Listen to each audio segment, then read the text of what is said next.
Narito ang iyong pang-araw-araw na horoscope para sa Cancer para sa araw ng March 10, 2026. Sa pagsikat ng liwanag sa petsang ito ng March 10, mararamdaman mo ang isang napakalalim na daloy ng emosyon na tila isang banayad na alon na humahaplos sa iyong puso at nagbibigay sa iyo ng bagong pag-asa. Ang mga planeta ay nagbubuhos ng isang pambihirang lakas na nakatuon sa iyong personal na seguridad at sa pagpapatatag ng iyong mga pundasyon sa buhay habang pinapanatili mo ang iyong dangal sa bawat desisyon na iyong gagawin ngayong maghapon. Huwag kang matakot na harapin ang iyong mga nararamdaman dahil ang iyong pagiging sensitibo ay hindi isang kahinaan kundi isang makapangyarihang instrumento upang maunawaan ang mga pangangailangan ng iyong sarili at ng mga taong mahalaga sa iyo sa bawat sandali ng iyong pakikipagsapalaran. Pagdating sa iyong karera at mga tungkulin sa trabaho, ang araw na ito ay nagdadala ng isang mahalagang pagkakataon kung saan ang iyong husay sa pag-aalaga ng mga proyekto at ang iyong mabusising paraan ng pakikitungo sa mga kasamahan ay lubos na mapapansin ng iyong mga nakatataas. Mapapansin nila ang iyong kakayahan na lumikha ng isang maayos na kapaligiran sa opisina na nagbubunga ng mataas na antas ng produktibidad. Kaya asahan ang isang positibong balita tungkol sa isang bagong responsibilidad na may kinalaman sa pamamahala ng mga tao o resources. Huwag kang mag-atubiling ipakita ang iyong galing sa paggawa ng mga desisyon na nakabase sa iyong matalas na katuwiran at damdamin dahil ang iyong talino sa sining ng pagpapatakbo ng mga gawain ay sadyang kailangan upang mapanatili ang kaayusan sa inyong pangkat. Sa usaping pananalapi, ang petsang ito ay humihingi ng isang matalinong pagsusuri sa iyong mga nagawang budget upang masiguro na ang bawat bahagi ng iyong kita ay nailalagak sa mga bagay na nagbibigay ng tunay na kapanatagan sa loob ng iyong tahanan.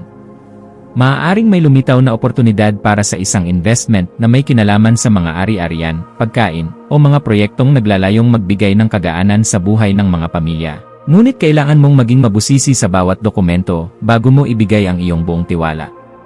Ang pagiging masinop sa iyong mga gastusin at ang paglalaan ng sapat na halaga para sa iyong mga pangarap na seguridad ay magbibigay sa iyo ng ganap na kagaanan sa loob ng iyong puso at katiyakan na ang iyong yaman ay nasa isang matatag na kalagayan. Ang aspeto ng pag-ibig at pakikipag-ugnayan para sa Cancer ay nasa isang yugto ng napakalalim na pagkakaunawaan at malasakit kung saan ang iyong puso ay naghahangad ng isang relasyon na puno ng kislap ng pagmamahal at sapat na respeto sa iyong mga personal na hangganan. Ang pagpapakita ng iyong nararamdaman sa pamamagitan ng paggawa ng mga simpleng bagay na nagpapadama ng pag-aaruga sa iyong katuwang o ang pakikipag-usap ng mahinahon tungkol sa inyong kinabukasan ay lalong magpapatatag sa inyong ugnayan sa bawat sandali ngayong araw. Para sa mga naghahanap pa ng makakasama, ang iyong mahabagin at kagalang-galang na aura ay magsisilbing magnet para sa mga taong naghahangad ng isang partner na may matibay na paninindigan at marunong magpahalaga sa tunay na ganda ng tahanan. Ang iyong kalusugan ay dapat maging isa sa iyong mga pangunahing prioridad sa pamamagitan ng pagbibigay ng sapat na atensyon sa iyong tiyan at dibdib na maaaring makaramdam ng tensyon dahil sa iyong mga iniisip sa maghapon. Ang iyong katawan ay humihiling ng sapat na pahinga at pagkain ng mga pagkain luto sa bahay upang mapangalagaan ang iyong ningning habang tinatapos mo ang iyong mga mabusising obligasyon ng may sapat na katuwiran at lakas sa bawat hakbang na iyong gagawin. Ang pagsasagawa ng mga ehersisyong nagpapatahimik sa iyong isip gaya ng paglangoy o ang simpleng paglalakad malapit sa tubig ay makakatulong upang mailabas ang mga negatibong vibes at mapalitan ito ng sariwang inspirasyon na magpapatibay sa iyong buong sistema. Sa iyong pakikipagkapwa-tao, ang iyong papel bilang isang matalinong tagapayo at mapagkakatiwalaang kaibigan ay magiging sentro ng atensyon, lalo na sa mga taong nangangailangan ng iyong mabusising pakikinig upang maayos ang kanilang sariling mga emosyonal na suliranin.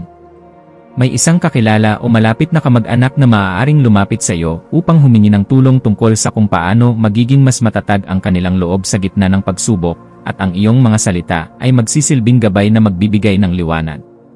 Maging mapagmasid sa bawat pakikipag-usap dahil ang bawat impormasyon na iyong ibabahagi ay nagtataglay ng kapangyarihan na makapagpabago ng pananaw ng iba nang may sapat na paggalang sa kanilang sariling kakayahan at kalayaan sa bawat kilos na gagawin. Ang iyong malikhaing isipan ay magkakaroon ng pambihirang kislap sa hapon, lalo na sa mga gawaing may kinalaman sa pagdidisenyo ng loob ng bahay, pagluluto ng mga bagong putahe, o anumang paraan ng pagpapahayag na nagpapakita ng iyong pagiging mabusisi sa sining ng pangangalaga. Huwag mong limitahan ang iyong sarili sa mga nakasanayang estilo lamang, bagkus ay subukan ang mga makabagong pamamaraan na magpapakita ng iyong galing habang pinapanatili ang kalidad at dangal ng iyong mga gawa para sa iyong sariling kaganapan. Ang pagbuo ng isang bagay na may layuning magbigay ng kagaanan at saya sa pakiramdam ng iyong mga mahal sa buhay ay nagbibigay sa iyo ng ganap na tagumpay na sadyang napakahalaga para sa iyong emosyonal na pag-unlad bilang individual. Para sa pamilya, asahan ang isang kaganapan sa loob ng tahanan na mangangailangan ng iyong pagiging mahinahon upang maging maayos ang takbo ng inyong samahan sa kabila ng mga posibleng maliliit na usapin tungkol sa mga nakaraang kaganapan o mga plano sa kinabukasan. Ang iyong presensya ay magbibigay ng kagaanan dahil kaya mong magpaliwanag sa paraang madaling intindihin at may sapat na pagkilala sa nararamdamang pangangailangan ng bawat miyembro ng iyong pamilya sa bawat oras ng inyong pagsasama.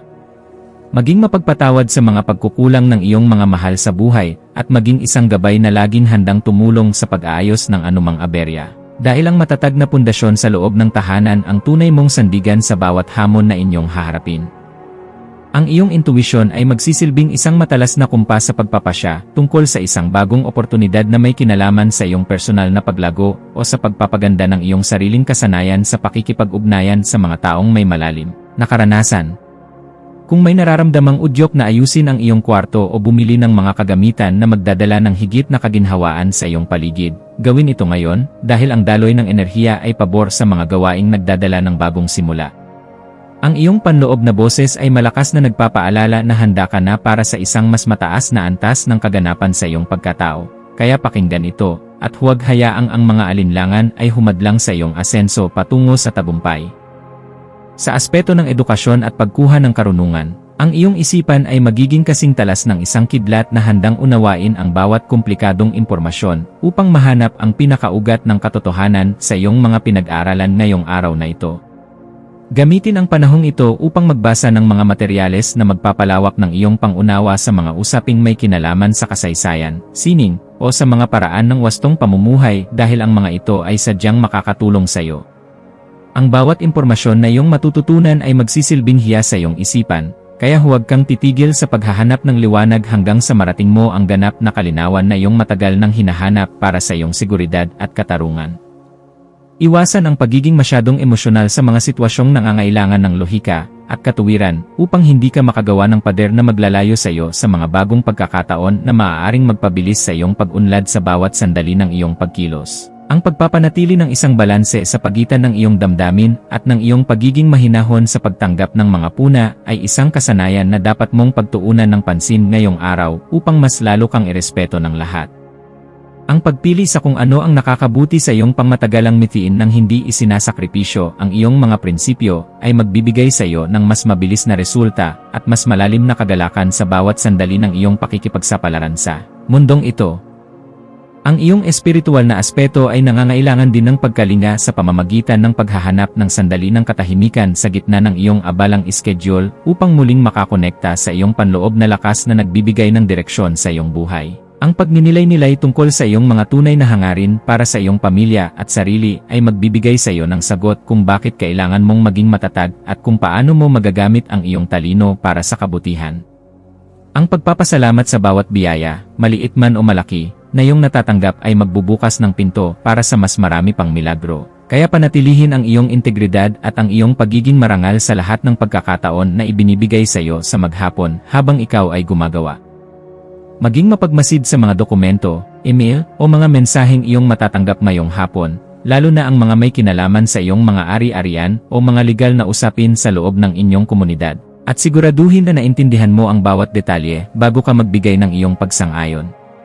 Ang paghingi ng payo sa mga taong may sapat na karanasan o sa iyong mga mentor ay isang matalinong hakbang na dapat mong gagawin upang maprotektahan ang iyong mga interes at ang iyong pinaghirapan sa loob ng mahabang panahon. Ang pag-iingat sa ganitong mga usapin ay magbibigay sa iyo ng kapanatagan na ang iyong mga hakbang ay nasa loob ng katuwiran at hindi ka malalagay sa alanganin dahil lamang sa kakulangan sa mabusising pagsusuri ng datos. Sa pagdating ng gabi, maglaan ng oras upang ayusin ang iyong kapaligiran at ang iyong isip sa pamamagitan ng paggawa ng mga bagay na nagpapakalma sa iyong sistema gaya ng paggawa ng listahan ng mga pasasalamat o pag-aayos ng iyong mga gamit sa kusina.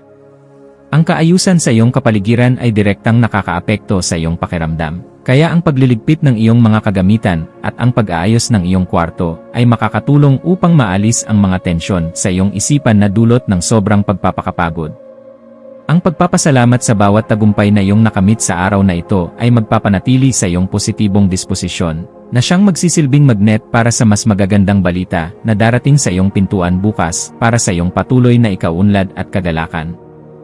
Bilang huling payo para sa iyo, laging tandaan na ang tunay na lakas ay matatagpuan sa pagkakaroon ng isang mapayapang puso na laging handang umunawa sa sarili at sa ibang tao nang may sapat na pagmamahal sa bawat sandali ng iyong pagkilos.